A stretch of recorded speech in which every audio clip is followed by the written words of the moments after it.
नमस्कार दोस्तों, कैसे हैं आप लोग। आपका स्वागत है pepcoding.com में। और आज हम बात करेंगे एरे की मेमोरी मैनेजमेंट के बारे में। एरे आपको मैं पिछली वीडियो में बता ही चुका हूँ कि किस लिए यूज़ होता है। कि बेसिकली हमें जब बहुत सारी एक जैसी वैल्यूज़, एक ही डेटा टाइप की वैल्यूज़ हमें बहुत सारी एक साथ स्टोर करनी होती है, तो हम उसके लिए एरे यूज़ करते हैं। लेकिन यार, एरे के साथ ना दो वर्ड्स एसोसिएटेड हैं। हम एरे के बारे में जब भी बात करते हैं ना, तो एरे के साथ दो वर्ड्स आते हैं, हम उनकी और बात करते हैं। ठीक है। Array is always continuous. इसका मतलब मैं आपको अभी बताऊंगा। होमोजीनियस, इनका मतलब क्या है देखिए। कंटिन्यूस माने कि लगातार। ठीक है। एरे जब भी एक मेमोरी में स्टोर होगा, मान लीजिए मुझे 10 साइज का एक एरे चाहिए। मैंने बनाया वेक्टर इंट ए, ए नाम का एरे बनाया 10। ठीक है। ऐसे तो ए नाम से एक वेरिएबल ऐसे स्टोर हो जाएगा मेरे पास मेमोरी में। और सी प्लस प्लस में तो खैर स्टैक में ही स्टोर हो जाता है। जावा में न्यू कीवर्ड यूज़ करना पड़ता है, पर अभी के लिए छोड़िए इसे। अभी के लिए इसको मैं बात बताऊंगा। अभी के लिए ऐसे समझिए कि एक ए नाम से एक ऐसे हमें मेमोरी मिल जाएगी, जिसमें कि हम ऐसे है 10 स्टोर कर पाएंगे। 1 2 3 4 5 6 7 8 9 10, ऐसे 10 हमें 10 उनकी 10 मेमोरी मिल जाएगी, जो कि कंटिन्यूस होगी, लगातार होगी। यानी कि ऐसा नहीं हो सकता कि आपको 6 इधर मिल जाए और 4 उधर मिल जाए, कि भाई आपको 6 ब्लॉक्स की मेमोरी इधर मिल जाए, 4 ब्लॉक्स की मेमोरी इधर मिल जाए। ऐसा नहीं होगा। ऐसा भी नहीं होगा कि यार कोई नहीं, इसे एक 9 की इधर मिल जाए, एक की इधर मिल जाए, ऐसा भी नहीं होगा। आपको 10 की 10 मेमोरी, वो जो 10 की 10 वैल्यू स्टोर होंगी ना उसकी, चाहे आप उसमें वैल्यू डालें या ना डालें, वो आपको 10 की लोकेशन बना के दे देगा। 10 की मेमोरी एलोकेट कर देगा उस ए को। इसमें 10 ऐसे पार्टीशन होंगे। बेसिकली 10 इंटीजर की आप वैल्यू स्टोर कर सकते हैं। ये हो गया एरेज कंटिन्यूस का मतलब। अब एरेज होमोजीनियस का मतलब क्या है कि एरे जो होता है वो एक ही तरह का डेटा टाइप स्टोर कर सकता है। ठीक है। आप ये नहीं कह सकते कि भाई, आप जैसे कि मैंने पिछली वीडियो में बताया था, यार इस 10 में से मुझे यहाँ पे पहली दो इंट दे दो। मान लो 10 भर दिया, यहाँ 12 डाल दिया मैंने, और फिर मुझे दो कैरेक्टर डाल दो, सी डाल दिया, ए डाल दिया, और दो फ्लोट वैल्यू डाल दी, 10.2, 10.4। चाहे आपने इसमें फ्लोट का ले लिया हो आपने, भाई कि एक एक 8 8 बाइट का आपने ले लिया, कि भाई डबल का ले लिया, 16 बाइट का, कितने ही बाइट्स का ले लिया, कि उसमें आप सब कुछ डाल सकते हो। बट जो डेटा टाइप डिफाइन किया गया है, जैसे कि अगर मैंने इसको फ्लोट टाइप का बनाया है, तो सिर्फ फ्लोट वैल्यूज ही आएंगी उस केस में। ये जो आपने इंटीजर वैल्यू है ये अलाउड नहीं है, ये भी अलाउड नहीं है, ये कैरेक्टर वैल्यूज अलाउड नहीं है। एरे होमोजीनियस और इसका होने का यही मतलब है कि आप उसको, एक तो वो कंटिन्यूस मेमोरी लेगा। आपको मान लो अगर 10,000 बच्चों का रिकॉर्ड चाहिए, तो उसके पास 10,000 की ऐसी मेमोरी अवेलेबल होनी चाहिए जो कि कंटिन्यूस हो, एक साथ अवेलेबल होनी चाहिए। और होमोजीनियस यानी कि वो उसी टाइप का, एक पर्टिकुलर टाइप का डेटा टाइप ही स्टोर करेंगे। ठीक है। इसमें एक आधी प्रॉब्लम आ सकती है। मान लीजिए हम बात करते हैं कि ये क्यों ज़रूरी है, या फिर क्या इसका इम्प्लीकेशन, सिग्निफिकेंस, आप कुछ भी कहिए, इससे हमें मतलब क्या है। देखिए, अगर उसने हमें मेमोरी में, अरे ऐसे आप मान लीजिए हमारे पास मेमोरी है। ठीक है। मेमोरी में सारी चीज़ें लीनियरली स्टोर नहीं होती हैं। ठीक है। एक चंक स्टोर होते हैं मेमोरी में, अलग अलग जगह पे चंक्स होते हैं मेमोरी के। उसको जहाँ खाली जगह मिलती है ना, वो तेज़ एक्सेस के टाइम के लिए वो वहीं स्टोर कर देता है, वो हर बार अलग जगह पे नहीं जाता है। ठीक है। ठीक है। मान लो इसमें यहाँ पे कुछ डेटा पड़ा हुआ है, अ, यहाँ पे कुछ डेटा पड़ा हुआ है, इस ब्लॉक में डेटा पड़ा है, इस ब्लॉक में डेटा पड़ा है, इस ब्लॉक में डेटा पड़ा है। ठीक है। और मेरा इस ब्लॉक में डेटा पड़ा है। आप देखेंगे यार मेरे पास खाली कितने ब्लॉक हैं। 1 2 3 4 5 6 7 ब्लॉक्स खाली हैं। ठीक है। 7 ब्लॉक्स खाली है। अब मान लो मेरा एक एरे आता है जो मुझे कहता है, यार मुझे ना 4 ब्लॉक्स की मेमोरी दे दो, मुझे ज़्यादा चाहिए ही नहीं तुमसे, मुझे 4 ब्लॉक्स की मेमोरी दे दो, 4 ब्लॉक ब्लॉक का एक एरे दे दो। ठीक है, हम जाएंगे। लेकिन अब हम ढूंढना स्टार्ट करेंगे ना, हमें यार 4 ब्लॉक कंटिन्यूस चाहिए, लगातार चाहिए, एक साथ चाहिए, 4 के 4 ब्लॉक। वो 4 के 4 एक साथ आने चाहिए। जैसे कि या तो 1 2 3 4 ये वाले, 1 2 3 4 ये वाले, 1 2 3 4 ये वाले। लेकिन यहाँ ये देखो, इसके बाद ये आ जाता है खाली, ये दो मिल रहे हैं हमें। हमें ज़्यादा से ज़्यादा यहाँ पे 2 ब्लॉक लगातार खाली मिल रहे हैं। यानी कि हम 2 ब्लॉक से बड़ा कोई एरे नहीं बना सकते। 2 ब्लॉक से बड़ा एरे बना ही नहीं पाएंगे, क्योंकि मेमोरी में इसी जगह खाली नहीं है। इस चीज़ को टैकल करने के लिए बाद में हम डीफ्रेगमेंटेशन का एक कंसेप्ट होता है उसको इस्तेमाल करते हैं। उसमें हम क्या करते हैं भाई, इस वाले डेटा को उठा के इधर रख देते हैं, इन दोनों डेटा को मान लो मैंने उठाया और इधर इन वाली वैल्यूज़ पे रख दिया ताकि ये वाली एक साथ कंटिन्यूस मेमोरी खाली हो जाए और फिर हम इसमें डाल सकें यहाँ पे वैल्यू। लेकिन वो अलग चीज़ है, ठीक है। तो एरे होमोजीनियस होता है, कंटिन्यूस होता है, ये मैं समझता हूँ आप लोगों को समझ आ गया होगा। अब यार और लैंग्वेजेस में ना जैसे जावा है या वो है, ये क्या इनमें ना अपने आप गार्बेज कलेक्शन का एक सिस्टम होता है। गार्बेज कलेक्शन से मतलब यानी कि जब उसका काम खत्म हो जाता है, हमने कोई भी एरे बनाया है, कुछ भी बनाया, डेटा टाइप बनाया, जब उसका फंक्शन में काम खत्म हो जाता है, वो काफ़ी देर के लिए यूज़ नहीं होता ना, तो उसको अपने आप मेमोरी से हटा देता है। सी प्लस प्लस में ऐसा नहीं है। और सी प्लस प्लस में ना, अब देखिए मेमोरी के भी ना दो जगह होते हैं।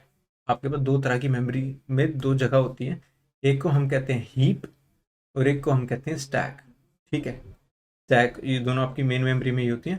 एक होता है आपका स्टैक और एक होता है आपका हीप। ये इधर मैं एक स्टैक बना लेता हूँ, ये मेरा स्टैक हो गया। स्टैक थोड़ा कम होता है।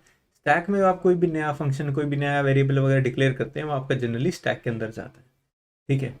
और हीप होती है आपके पास बहुत बड़ी लार्ज क्वांटिटी में मेमोरी होती है। स्टैक क्योंकि ऑर्डर में आपको चलना होता है, तो स्टैक वो ऑर्डर मेंटेन करके आपका चलता है कि जो पहले आया था, अगेन स्टैक है तो लीफ ऑर्डर फॉलो करेगा, लास्ट इन फर्स्ट आउट, ठीक है।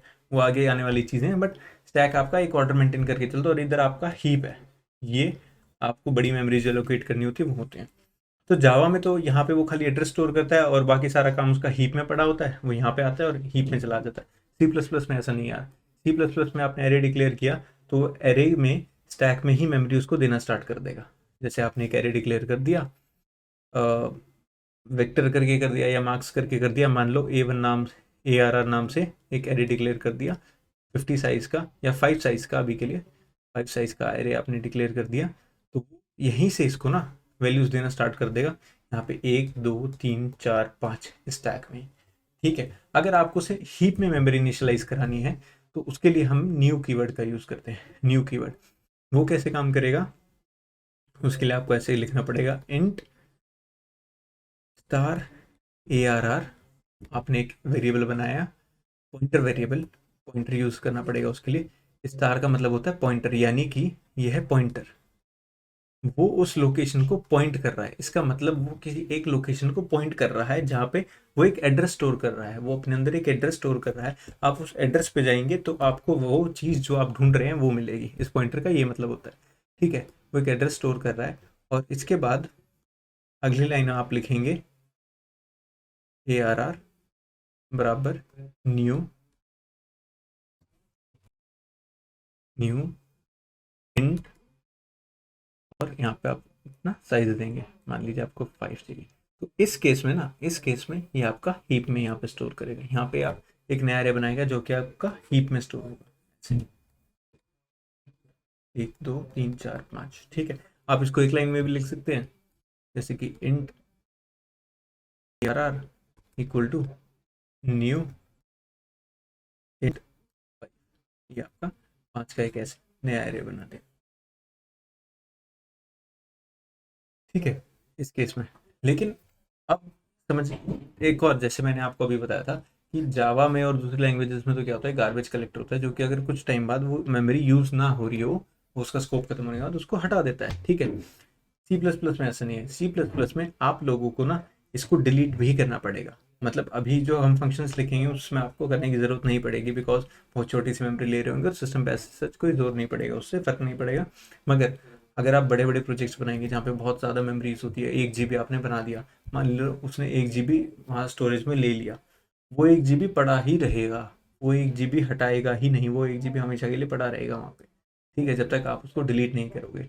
इसलिए इसमें एक डिलीट नाम से कीवर्ड होता है सी प्लस प्लस में, जिसमें कि हम लिखेंगे डिलीट ARR।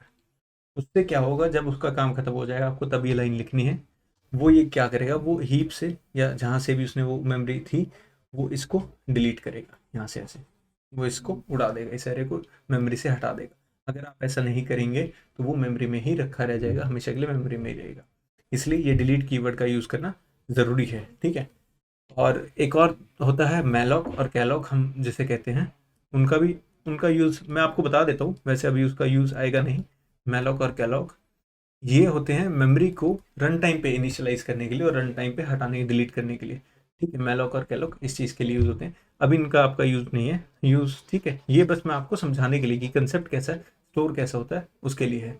और जब आप हीप में स्टोर करेंगे तो आपके पास एरे में यहाँ पे एड्रेस स्टोर हो जाएगा। और बेसिकली जैसे इंट है, इंट अगर मान लीजिए 4 बाइट का होगा सिस्टम है, 4 बाइट का एक इंटीजर ले रहा है, तो क्या मान लीजिए उसका पहला पॉइंट ना यहाँ पे ये 4 के एड्रेस पे है, तो नेक्स्ट होगा 4K प्लस 4, उससे नेक्स्ट होगा 4K प्लस 4 प्लस 4 प्लस 4, पिछले वाले से प्लस 4 होके चलेगा।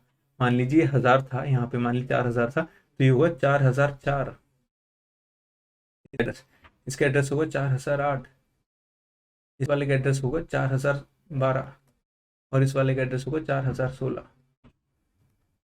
आप समझ रहे हैं ऐसे, क्योंकि अब ये कहाँ से आया, हमने पहले ही डिस्कस किया था कि एरे की जो मेमोरी एलोकेशन होती है वो कंटिन्यूस होती है और होमोजीनियस होती है, और एक ही तरह के हैं, क्योंकि इंटीजर है। अब उसको पता है कि सारे इंटीजर हैं और इंटीजर का साइज मेरे सिस्टम में 4 बाइट का है, मेरे ऑपरेटिंग सिस्टम में, तो वो 4 बाइट्स ही एलोकेट करेगा। ठीक है, तो यानी कि मुझे अगला जो इंटीजर है वो यहाँ से 4 बाइट प्लस करेगा। तो इसीलिए इसको कैलकुलेट करना, इसको ट्रेवल करना बहुत आसान होता है। एरे में ट्रेवल से अगर हम करते हैं, किसी एलिमेंट को एक्सेस करते हैं, तो वो 1 टाइम लेता है, वो डायरेक्ट उस एड्रेस पे जाता है, उस एड्रेस से जितना आगे उसे निकालना है, अगर उसे 5 एलिमेंट्स आगे जाना है तो क्या करेगा, 5 इंटू साइज, डेटा टाइप का साइज, मान लीजिए इंट 4 बाइट का है यहाँ पे हमारा, तो 4 वो वहाँ से 20 आगे जाएगा सीधा, और जिस एड्रेस से हमने कहा है स्टार्टिंग एड्रेस से, पहले वाले इंडेक्स से, और 20 एड्रेस आगे कूद जाएगा, उसको 5वां एलिमेंट मिल जाएगा। ऐसे काम करता है। इससे एरे का एक्सेस बहुत फास्ट हो जाता है अगर हम सिंगल एलिमेंट को ऐसे एक्सेस कर रहे हैं उसके, ठीक है, डायरेक्ट जा रहे हैं। तो ये था दोस्तों आपका मेमोरी मैनेजमेंट एरे के बारे में, एरे कैसे स्टोर होता है सी प्लस प्लस में।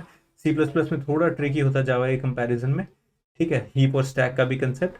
और आपका एरे होमोजीनियस होता है, कंटिन्यूस होता है, उससे आपका क्या मतलब बनता है और इन सब चीज़ों का उम्मीद करता हूँ आपको ये अब तक समझ आया होगा। ये आपकी खाली बेटर अंडरस्टैंडिंग के लिए था, आपकी फंक्शनैलिटीज पे इससे कोई फर्क नहीं पड़ेगा, जो भी हम कोड करेंगे फ्यूचर में उस पर नहीं है। बट ये चीज़ आपको पता होनी चाहिए कि कैसे मेमोरी स्टोर है, स्पेशली डिलीट वाला पोर्शन। कल को जब आप बड़े प्रोजेक्ट्स वगैरह बनाएंगे तो आपको डिलीट कीवर्ड यूज़ करना पड़ेगा अगर आप सी प्लस प्लस में काम करेंगे तो।